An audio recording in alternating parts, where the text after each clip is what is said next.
আমি তোমাকে আমার রানী করতে চাই।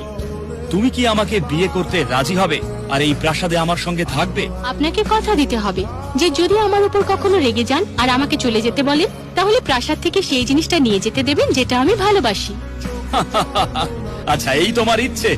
হ্যাঁ, নিশ্চয়। যেখান থেকে এসেছো এই প্রাসাদ ছেড়ে সেখানে এক্ষুনি ফিরে যাও। তুমি যেমন বলবে আমার রাজা। কোথায় নিয়ে এসেছো আমায়? তোমার এত দুঃসাহস! রাজাকে অপহরণের জন্য তোমাকে শাস্তি পেতে হতে পারে। দয়া করে তুমি রেগে যেও না। মনে আছে তুমি আমাকে কি কথা দিয়েছিলে? যদি কখনো আমাকে চলে যেতে বলো, আমি প্রাসাদ থেকে সেই জিনিসটা নিয়ে যেতে পারবো যেটা আমি সবচেয়ে ভালোবাসি। আর যেহেতু তোমাকেই আমি সবচেয়ে ভালোবাসি, তাই তোমাকেই সঙ্গে করে নিয়ে এসেছি।